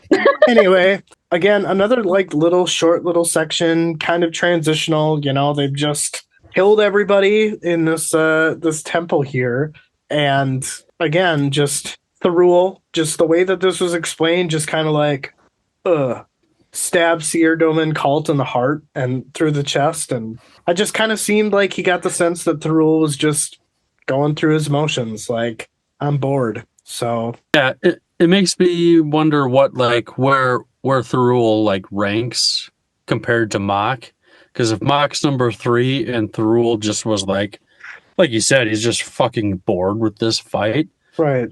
Mach could have done it with a blindfold and both arms tied behind his back. Then Mach probably could have killed him in his current position, just unconscious. You know, it's just crazy. Like, I'm definitely getting the Segula are not someone to fuck with at all. Like, No. you do not want to fuck with these. And think about it. Animander Rake went up against how many of these guys? Before, a bunch. He killed a 7th. and still has to claim Yes. that mask. Like you just kind of get like a scale of, the skill of these characters, so to speak. My other thought was, I could just imagine in my mind, Lady Envy's got Tak by the face, about ready to plant a kiss on. He can't resist. Like he can't say no. Like he's, as it said, his muscles dissolved around his bones. And then she was just like, nope, I like you free. Like, I'm like, yikes. It's kind of giving me a little bit of flashbacks to Lan Alman Dragon in Wheel of Time. How so? I guess I'm not making the connection there. I mean, he was raped by the Aes Sedai. Alana or whoever it was that he went to after Moraine. I guess I haven't. Yeah, it's been a while. I'm not remembering that. Yeah, That's all. I don't remember either. Didn't seem like he wanted it, is what I'm saying. Well, it happened. I might have to edit that out, but well, I wonder though, because is he not attracted to her? Because he's trying to resist. Why is he trying to resist? Does he not trust her? Does he not want to be with her? He doesn't like sorcery. He doesn't. I think based on this dialogue, obviously, I don't have all the context. He seems like he'd be willing. I think the biggest thing to answer that question is revealed in Justin's last section. Okay. There we go. Dang, you just give me a read and find out. Yep, Raffo. Or Waffo, wait and find out. Luckily, it'd only be a few minutes. Yeah. But I mean, that's what I think. If Justin, I'm not sure if we're on the same wavelength right now. If you're thinking what I'm thinking as far as that goes, but that's kind of how I feel. No, I have no idea what you're thinking. You guys are not the same wavelength right now. Well, what the fuck? All right. Well, should have another beer, I guess. I mean, honestly, this is what happens. Like, Derek has one perspective, I have one perspective. Sometimes we align on that same perspective, but I mean, clearly not right now. And I'm just in the middle, and all this is going completely over my head. So I'm just sitting here just watching all the words fly by. But I mean, like, he wants to get back. He wants to get back to his friends, his fellow soldiers. No, I'm on the same wavelength. Yeah, I get it. Okay. Yeah, absolutely. But also, he doesn't. I mean, we've learned from him and Lady Envy's conversations in previous chapters that he doesn't trust sorcery. He's like airy, like he's aloof about it. He's very protective when it comes, because like this is just verifying his points. He doesn't trust people with sorcery because they could just do whatever they want with him. Okay. Gotcha. Yeah. But it's just, we didn't talk about it, but the whole boiled bodies thing, like he brings this up here when he's just like, I'm not a witch that can boil bodies. It's just, I don't think we touched on how fucked up that entire scene was in the last section. Like it's boiled in oil. Just, because like, good times. I just imagine like a spa, right? Like a large type of hot tub, so to speak. It's a bathhouse. Giant black cauldron body. And there's just fucking 4 bodies just chilling at the bottom. Like Lady Envy just walked in there and like magic. So I think that's exactly how it went. That was her spell.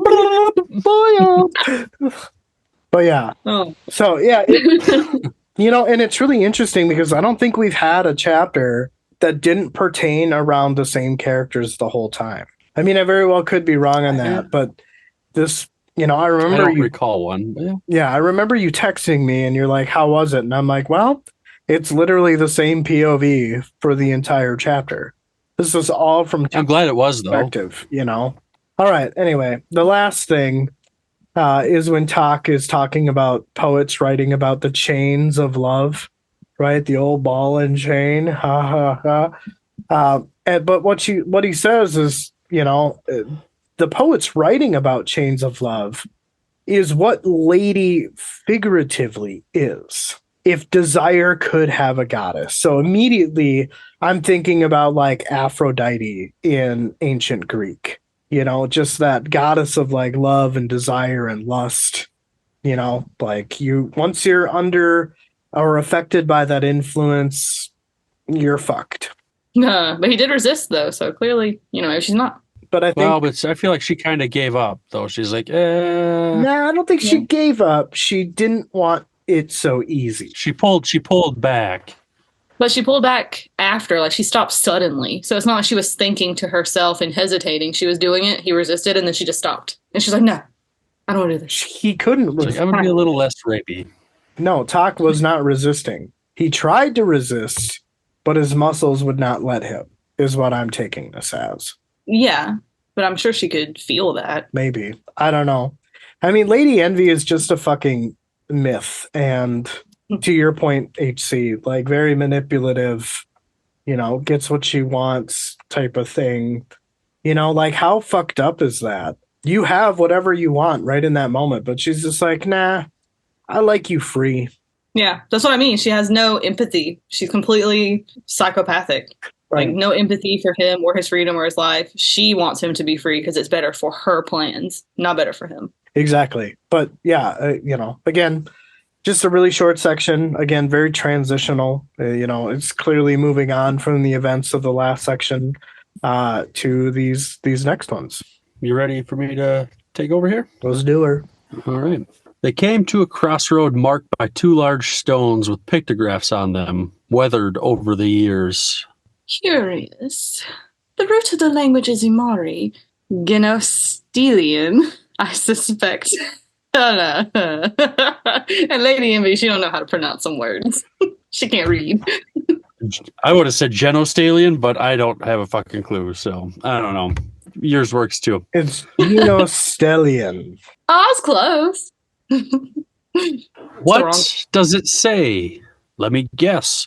All who come here shall be torn in two, flayed alive, badly beaten and beheaded. The one to the right says it's the road to Keltor. To the left, Bastion. Nonetheless remarkable for all the mundanity of the messages. Clearly the Pannion Domin was once a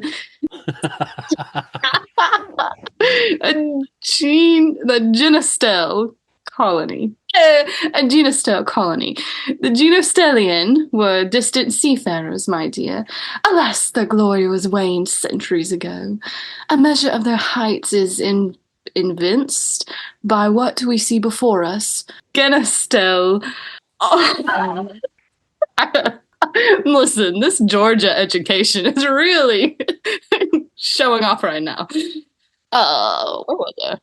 Archipelagio is halfway across the world from me. If you don't know, just skip it. Archipelago? Sure. Well, maybe their cities survived, but by all accounts, the Pannions were once hills people, herders, barbaric, rivals of the Daru and Gadrobi tribes. Your colony was conquered, Lady Envy. It's always that way, isn't it? A civilian flowers, then a horde of grunting savages with close-set eyes show up and step on it. Malazan Empire, take note. Never ignore the barbarians. Emperor Kellenved's words. Surprisingly wise. What happened to him? Murdered by a woman with close-set eyes. But she was from civilized stock, Nappin, if you can call the Nappin civilized.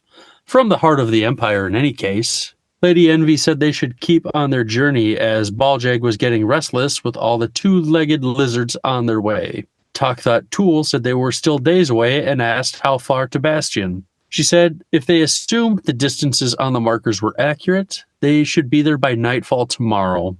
Though many of the cobblestones on the road were well worn, there had not been many travelers and many were covered in grass. They stopped for a midday break.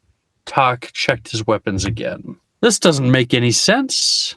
The Domin is expanding voraciously. Armies need food. So do cities. If the countryside is home to nothing but ghosts, who is supplying them? I am not the one to ask, my love. Questions of material and economics leave me deathly bored. Perhaps an answer to your irrelevant concerns will be found in Bastion. Irrelevant? Well, yes. The domain is expanding. It has armies and cities. These are facts. Details are for academics, talk the younger. Shouldn't you be concerning yourself with more salient matters, such as your survival? Lady Envy, I am already as good as dead. So why think about it? Absurd. I value you too highly to see you simply cut down. You must learn to trust me, darling. Details, lady. Reveal hidden truths. Know your enemy. That is a basic tenet. What you know, you can use. Details can lead one to trust as well when it comes to motives and interests of those who would be allies. Ah, yes, I see. And what is it you wish to know? Why are you here? Why, Talk the Younger, have you forgotten? Your Tilanimas companion said secrets of the Morn Rent can only be found within the Domin. A convenience, lady. You're busy manipulating all of us. Me, the Segula, even Tool himself. Gareth, your pup could be a hound of shadow. He could be indeed. I believe, however, that he is reluctant. What does that mean? You are very easily exasperated, my dear.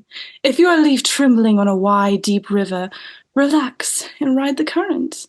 It's always worked for me, I assure you. As for manipulation, do you truly believe I have the power to pull and prod a Tilani Mas? The Segula are unique. We travel in step, after all. Thus, the notion of coercion does not rise. Not yet, maybe, but it will, lady. Finally, I have no control of Gareth or Baljag. Of that, I assure you. Leaving only me. In that, darling, I am simply a woman. There's sorcery in your charms, Lady Envy. Don't try and tell me otherwise. Sorcery? Well, yes, you could call it that. Mystery as well, yes. Wonder and excitement, hope and possibilities, desire, darling, is the most alluring magic. And my love, it is one to which I am not immune. I will not force my kiss upon you, Talk the Younger. Don't you see? The choice must be yours, else you shall be enslaved. What do you say? Time to get going. Obviously, I won't be hearing any honest answers from you. I have just given them. Enough. I've stopped playing, Lady Envy. Take your games elsewhere. Oh, how I dislike you when you're like this. Sulk away. I shall lose my temper, young man. Do you hear me? We've got a few leagues of daylight left. You're just like Rake. Take a few deep breaths, lass. He always said that too. Oh, this is infuriating. It's happening again. What is wrong with all of you? Come along, Envy. I'll bore you with a recounting of my youth. It'll pass the time. I was born on a ship, you know, and it was more than a few days before Tok the Elder stepped forward to acknowledge his fatherhood. My mother was Captain Cartheron Crust's sister, you see, and Crust had a temper. Very well done, you two. That was nice. I loved your fake little laugh there. That was good. That's a pretty real laugh. All right. Very cool. Again, not a ton of thoughts in here for me. Again, a lot of just conversation, but Justin, I feel like you had a thought once about Gareth being a Hound of Shadow, and I always kind of thought the Hounds of Shadow were like their own species, but maybe they're not. Like maybe it's like an ascendant for a dog or something. I don't know. Maybe. But I think you're onto something. I don't know if I remember me saying that or not. I don't think I could have swore you did. in this context. I think Garath is a vessel for Cruel, based on chapter 7 when Cruel and Lady Envy are in Kalos and they're having that conversation in that like abandoned temple or whatever that was like underneath the house. But Sorry, kind of drawing a no, blank. I don't think that Garath is a Hound of Shadow. It would be really fucked up if they are, because then that might mean that Cruel has ties to the to the Shadow Realm with the Manus. I felt like you had something on that, but maybe I'm just mistaken. So Yeah, I don't know. I guess I don't recall that, but yeah. Oh well. the pull and prod, I feel like we haven't seen that since like the beginning of the first book, but just to see that phrase reoccur again was kind of neat. It was neat. Yeah. It was a nice little tie-in, so to speak. Kind of gives you, visions of what you've read in Gardens of the Moon. Right. So, HC, so the first book and the second book basically take place at the same time in two different continents. And the third book that we're reading now is essentially a sequel to the first book, not necessarily the second book so much. The second book takes place like a year after the events of Gardens of the Moon. The second and third book Or starts. simultaneous. Yeah, sorry. But the Right, yeah, sorry. but the third book corresponds with events that happened in the second book. That's complicated. Yeah. So like Yeah. the second book is really like book 1.5. Yeah. I might be wrong on that too. I know that the author doesn't really care too much about timelines, is kind of what I've gathered from the fan base, True. which I find is really interesting for an archaeologist. That's a really good point. So you should bring that up to him. When we talk to him, you should bring that up again. right. And I don't know, I just worry about like offending him. And I mean, if he really doesn't care about timelines, that's great. Maybe that's not the point. It's kind of like, don't remember the dates of things that happened, remember the reasons why these things happened type of thing. I like that, Justin. That's good. Yeah. That might be something that he's got going on, but I don't know. I find that hard to believe that he doesn't care about timelines. I think that he would care about them. Well, maybe it's just like you said. I mean, maybe the timeline isn't as important as what happened. Right. But I like the way you worded that. That was good. All right. I try to not suck. He found it on the forum somewhere. Quoted it. I don't think so. Justin's not perusing forums. I know that much. We'd find too many spoilers. Yeah. My last thought on this section, I think Talk was being pretty harsh because, where he's just like, oh, it's time to get going. I'm not going to get any honest answers from you. I feel like she was being honest. It seemed she's been around for a while, and it seems like she probably hasn't really had like a love interest in a while. So now she's kind of being that vulnerable person and saying that stuff, which for somebody that's ancient, I guess, might not be an easy thing to do when you're just kind of used to like whatever. I don't know. I thought he was a little critical, a little harsh, and maybe I guess he's probably like nervous and intimidated, but I mean, she did just try to take over his mind like not that long ago. So I can understand why he would be like, leave me alone. I don't trust you. If there's anything that I know about manipulative people and manipulative women in particular, is that this is just part of their game. Even though she's being honest or could potentially being honest, Talk is obviously maybe a little over defensive. It's one time that his defense is actually working. And two, boy that cried wolf, right? Like he's been lied to and manipulated too many times from his perspective. So why would he start to believe her now? I don't know. I guess I'm just susceptible. She literally like, come on. Just this one chapter, she's giving up all these red flags, and Derek's over here like, oh, but she's pretty. He gave me a boner. Essentially, that must be it. It's just my trusting nature. Yeah, right. She was unable to give the ability for Talk to walk, whereas it should be the other way around. Ooh, that was bad. Naughty Justin. All right.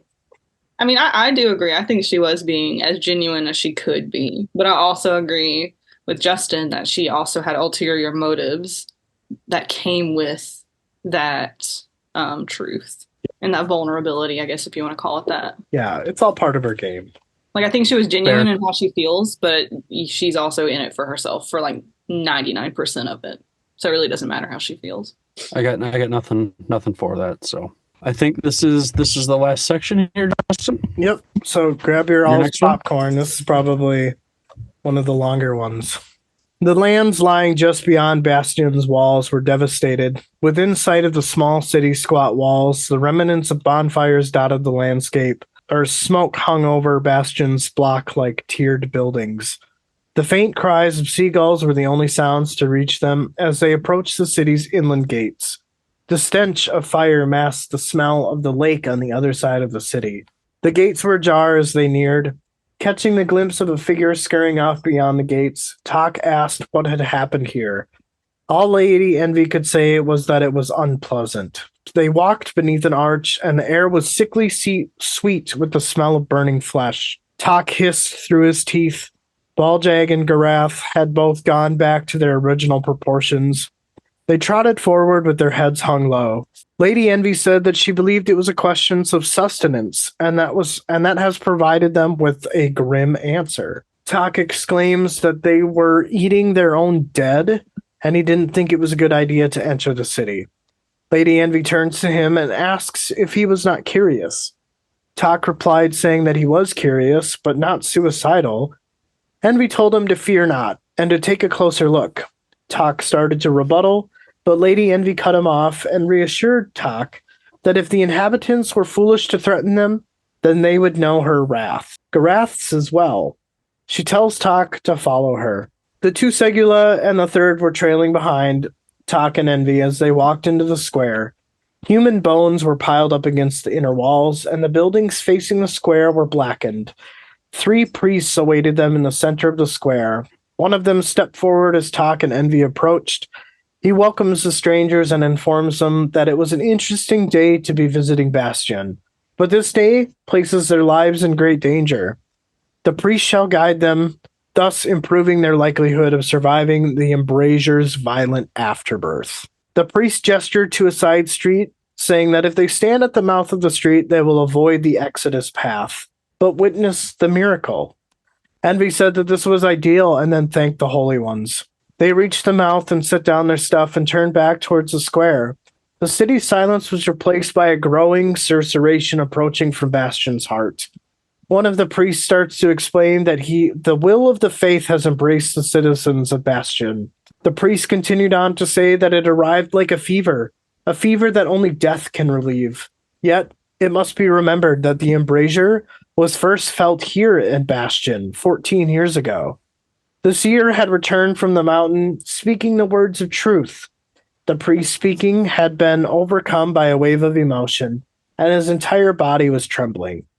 One of the other priests continued on for him. He said that the faith flowered here first. A caravan of foreigners from Ellengrath was camped beyond the walls. They were rewarded in a single night, and the first child of the dead seed was gifted to the mortal world. That child has come of age, sparking a new and renewed flourishing of the faith. A second embrasure has occurred under the command of the first child, Anister. They will all see him leading his newfound Tenniscourie. A war awaits them far to the north. The faithless citizens of Capistan must be rewarded. Lady Envy tells the holy ones to hold on a second, and to please explain to her what in the fuck is a child of the dead seed. One of the holy priests explains it to them in explicit detail. Envy seemed lost for words as she said that was extraordinary. Tak saw her face sickly pale. A priest is heard telling them that it was the seer's gift. A child of the dead seed bears the truth of death's kiss on life, proof of the reward itself. They know that the foreigners fear death, the faithful do not. Tak cleared his throat and asked when it was all over, would there be anyone left? The priest replied and said that the embrasure was absolute. Tak interprets that those who do not succumb to the fever get rewarded and then eaten.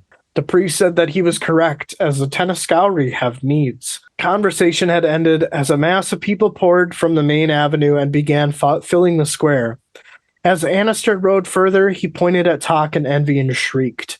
The cry was wordless, but yet understood by his followers. Hundreds of faces turned towards them, then surged in their direction. Lady Envy let out a surprise, "Oh!" The 3 priests said that their protection was insufficient and to prepare for their reward. They then fled. Envy raised her hands, and in an instant both Garath and Baljag were greeting the mob. Blood and bodies spilled onto the ground. The Segula pushed past Tak and told Lady Envy to awaken their brother. Leather straps snapped as Mock flung himself upright, weapons already in his hands. Tak thought to himself that here he was, all but forgotten. Tak made a decision. He told them all to have fun, as he was backing up the side street. As the eye and the hound chewed through the screaming mass, Lady Envy spun, her eyes wide. She asked where he was going. Tak called out that he embraced the faith. The mob was heading straight for the Malazan army, and he's going to go with it. Envy screamed that there was no need, as they would obliterate this pathetic army and the runt leading them. Tak called back and asked her not to wipe them out, and just to carve her way clear of them. Envy started to speak, but was cut off as Talk told her that they would meet again one day, but he's got friends to find. With a final wave, he ran down the street. A concussive blast of sorcery flew him forward, but he did not turn. Envy was letting loose. He thought to himself that he might just accomplish enough to get Envy pissed, but thought to himself that he hoped she would leave some of them standing. He swung right at the first intersection and found himself in the midst of screaming peasants, pushing like him towards the city's main road. He added his screams and clawed with mindless energy, like a leaf on a wide, deep river. I love how Talk brings that back to Envy. Yeah, I like that too.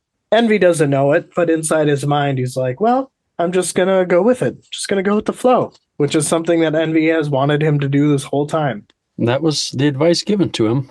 So, yeah, I had a lot of thoughts in this section because it's really fucked up. Well, let's get into them. All right. Well, the first one is they talk about this, like the fire, the stench of fire mask, the smell of the lake on the other side of the city. And there's no explanation as to why this line is really here, but you think that they're just dumping bodies into the lake? Is that kind of what they're insinuating? No, because they're going to eat the bodies. So what do you think what smell of the lake? Is it just like a dirty, like polluted lake, or it could just be the sewer emptying into the lake or something? I don't, just Maybe. actual shit. I mean, there's no explanation, so I mean, I guess it's open to interpretation, but I mean, you're killing. I mean, I guess the Tenascaure are huge. They're like a huge mob, mass of people. But you really gonna need everybody?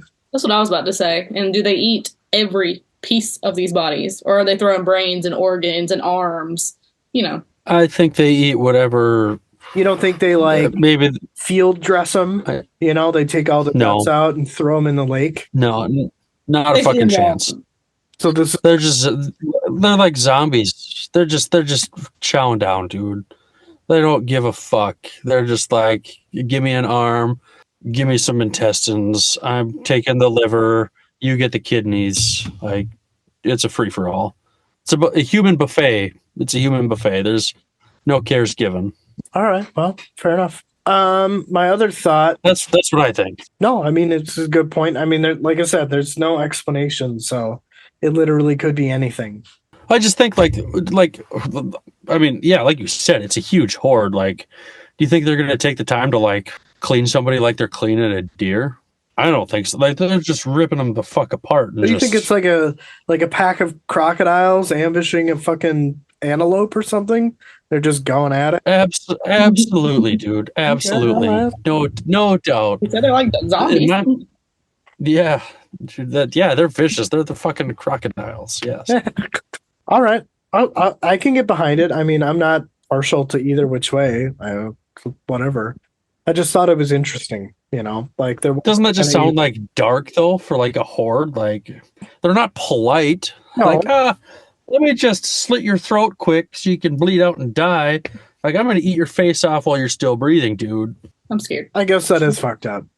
Anyway, I thought this was an interesting phrase, the embrazure's violent afterbirth. I don't really know what to make of it. It sounds really fucked up. It was an interesting way of describing something, I think it must tie to the crippled god somehow. Well, they're talking about Annister. Annister is the embrasure. Annister is having, this is the second one. The second embrasure, violent afterbirth. It's literally what he's doing after his first one. I think they're tied together somehow. I don't know how exactly. You think the Pannion's the crippled god? Well, I mean, I think so. I think that the crippled god is. They're in league somehow. Yeah, but I mean, again, if you think about it, the crippled god he's looking for people that are or have faults. The Jaghut were decimated by the Talani mass. They were, from what I understand, a very secretive's not the right word, but they were not very confrontational. Like elusive, maybe. Huh? Like elusive, maybe. No, not really elusive. I forget the term that he uses, but sedentary. They want to be left alone. outside of like a few tyrants here and there, and the Talan, based on that, just wiped them all out. So if I were the crippled god, who would I want to ensnare? Who would I want to be on my team if I'm looking for people with the most lust for revenge? I mean, you get it with Gethel when he becomes the crippled god's herald. Like, he did not resist when he saw those 3 Talani mass in Brucalian's like chambers. He did not hold back, which is what Hood wanted him to do. Hood wanted him to be obedient, so he switched teams. And now we've got the crippled god. So it makes sense. I mean, I would totally use the Jaghut too. I'm sure that they're not just going to continue to be sedentary because their majority of their entire race has been wiped out. Fair. Anyway, when the priests are like, hey, yeah, no, we should definitely keep talking, but like, let's move over here so we can like witness this miracle.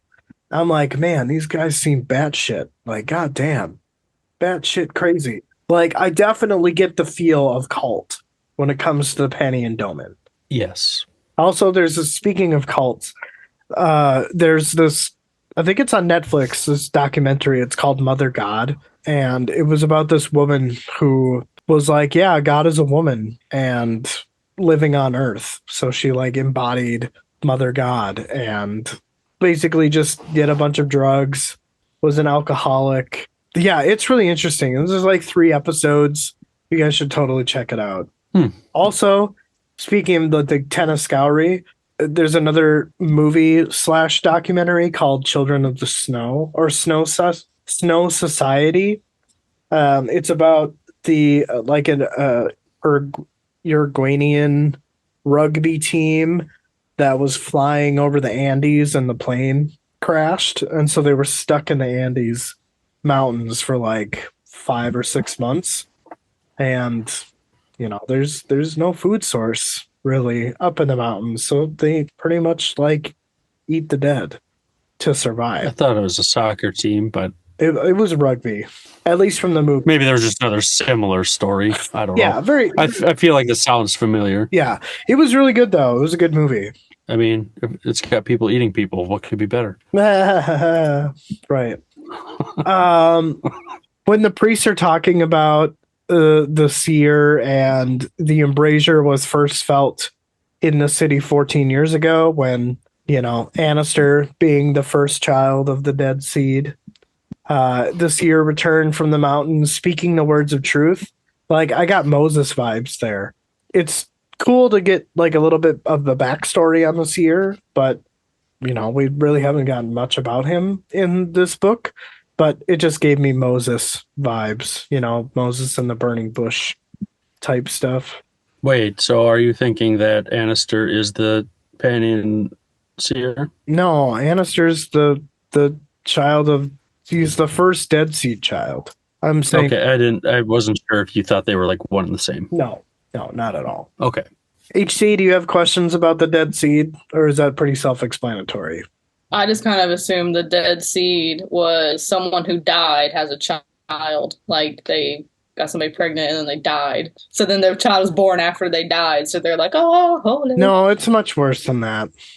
Oh, yay. Disgusting. I don't know if I want to know. Tell me. Okay. You're kind of on the right track. Right. Basically, when people are rewarded, right, women of the Tenascowry, the mob, go out and have sex with the dead bodies, and then 9 months later have babies, children of the dead. It isn't physically possible, but okay. Apparently it is, though. Apparently it is. I told you, men are nasty, even in death. What the fuck? They're recently dead. It's not like they've been like right. Like they got killed on the battlefield. It's not like they're like were dead for a week or something. Yes. Yeah. I'm getting it up. Dead. So. And then, it was just good blue pills in Malazan land. Yeah.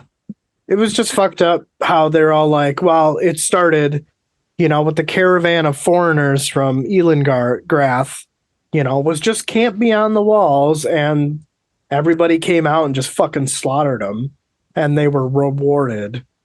So sometimes it's hard to keep my mind from actually appreciating the word rewarded and recognize that it means to be killed when it comes to the seer. Yeah. I don't know. Just the Tenescalri give me like chills. They kind of make me sick, like physically sick, just thinking about all of the shit that they're doing. I want to know more. Maybe they're. I love that you're getting so nauseous you can't even talk about it. He's like, more, tell me all the details. Give me more. Give me more. I mean, you may get it. Maybe there will be a section with a Tenescalri woman going out and doing the act. I guess the last thing that I had was I was not expecting Talk to just up and leave at the end of this. I was not expecting him to just up and run. And that's where I remember telling you, like, oh, when you get to the end, like, let me know, what you think. And I mean, it makes sense, but, Envy's pissed. She's fucking pissed. Oh, Dude, yeah? it was like if we were at a concert and I'm just like, I'm going to the mosh pit. Peace. Out. And then I'm just like, yeah. So The way you have but it yeah, written, because I haven't read anything, it kind of reminded me of like a Looney Tunes cartoon where he's just like backing up and he's just like, and then his head like stays and his body's just like, shoo. I could see That's kind of how I imagine this scene. I could see It's that. just like they're all fighting and like risking their lives and killing everybody. He's like, we'll meet again. And just walks away. Right. Yeah. So I wonder if we'll get some chapters from his perspective again, or do you think that he'll just meet up, the Tenescalri will meet up with the Malazans and Talk will just end up showing up, or do you think we'll get some POVs from his travels with the Tenescalri? I'd have to think we're going to get at least one. Right. I would think so too. Just to kind of like accentuate the fucked upness about it. Like, is he going to have to eat some people to like fit in or something, Or is he going to be like, sorry guys, I'm not hungry right now. Right. I'm a vegetarian. Yeah. Yeah. So yeah, I guess we'll just have to see, but You look like you're deep in thought, Justin. no, I was waiting on you all. I guess I don't really have any other thoughts for this section or this chapter. Again, I thought it was interesting that we got one POV the entire time. A lot of fuck. Yes, but I liked it. Yeah, and I felt like there was a lot of elaborate details that kind of got explained. Not that we didn't know them already, they were just kind of added to. I don't think that there was anything like terribly new in this chapter, but No, I will be interested to see where things go. I don't know what to expect. I would expect our next chapter will probably not be one POV like this, but I'm excited to read on again. So that's good. We can do that. yes, I am too. I felt like I was going to say something and I forgot. oh good. Doing arts and crafts or what? No, about to I think he's sneeze. refilling his thing. I did bring my copy of Gardens of the Moon to work, and I just read the prologue yesterday. I'm just gonna read through it again. Nice. How many books are in this series? I think there's like 24 total. Oh, nice. In the main series, there's 10. Yeah. Yeah, I knew it was a lot. I thought it was like 9 or 10. Yeah, I mean there's a prequel and there's a sequel. Well, there's 2 prequels and I think there's 2 sequels planned. Yeah, I don't know. There's a bunch. So So it's been a while since we've knocked one episode out in one shot. yeah. Well, ever since episode 6, but we had to do that twice, so I guess that doesn't count. So episode 4, Yeah. really. Yeah, feels good to knock this one all out in one go. So Yeah. I guess should we wrap things up here? Let's do it. I gotta eat dinner, so It's getting late for dinner. Well, hopefully you guys liked what you heard here. If you do, let us know. Send us a message on Twitter. Send us an email. Get a hold of us somehow. Check out HC's book, Curse of the Fallen, which we are also doing, which we'll do next week. I've already got my chapter summarized because it was short. It was like 5 pages, but it was really good. It wasn't 5 pages, really. Yeah, it was short. It was short. What chapter was it? 24. Dang. We are really far. We'll do that sometime next week, I assume. And then the week after that, we will have Mr. Philip Chase on for chapter 10 fucking of Memories of Ice. So that's kind of what's coming up here for us. Awesome. Also, y'all, subscribe to the YouTubes. Do it. Do it now. Oh yeah, I should probably do Yes. that too, huh? Our content is only on the channel. I think I am subscribed to you guys, actually. I was just joking. Anything else you would like to add? I've got nothing. What is your YouTube D&J Epic Quest? That's right. HC, what did you think of your first immersion into the Malazan world? I thought there were a lot of words that I could not read. I was hooked on phonics for sure. I liked it. I liked acting out the dialogue and stuff, though. Oh yeah, I'm subscribed to you guys. See, I'm already subscribed. I like the voice acting, though. I wish I was good at it so I could do it for a living because it's fun. It is fun. I enjoyed doing it. It was fun. Definitely was. Sorry I didn't have a ton of parts. It's all good. I wasn't. I have a hard time imagining characters' accents and languages. I just read it as conversation, you know. It's fair. It was really nice to see Cloud in the story for a minute. Yeah, I do what I can while I figured it out. My accent, I feel like it changed throughout the whole thing. Like I started out sort of like Galadriel was the whole theme. I know it didn't sound like that, but sort of like British, and then it turned a little bit crazy for a second, and then it turned back into like a mixture of both. It's like I could not keep track of it. I could not It keep sounded it consistent to me. I wasn't. Oh, good. Okay. No, I thought so too. Oh, good. Okay. It didn't sound consistent to me, so I was like, oh Lord, here we go. But I'm glad you did this basically sight unseen, not having read, let alone this chapter, the two books that preceded. Yeah. Maybe. Words are hard. Words have lost all meaning at this point. We've been talking for so long. So, no, it was a lot of fun, and yeah, we'll have to see if it comes up again. Maybe this will work out again. But it was a lot of fun. Hopefully I did her justice. Yeah, I thought so. Yay. I think so. All right, y'all. Well, let's wrap her up. Bye. Go enjoy your dinner. Thanks for joining, HC. Thank you for Thank you. having me. Aw. Bye, y'all. Read my book. We'll see you guys soon. Bye.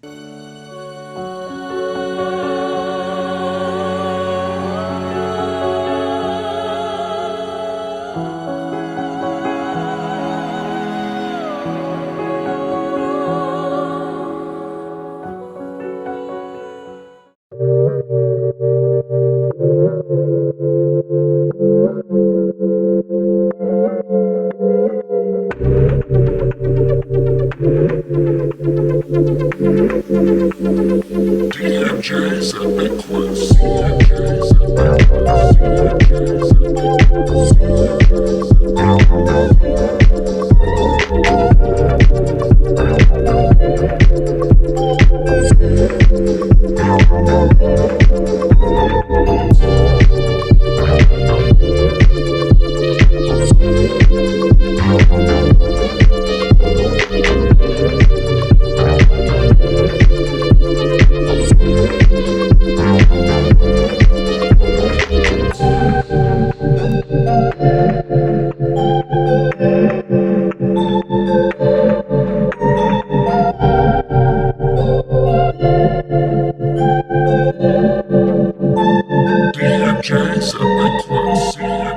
Epic Quest. DMJ's Epic Quest. CNJ's Epic Quest. CNJ's Epic Quest.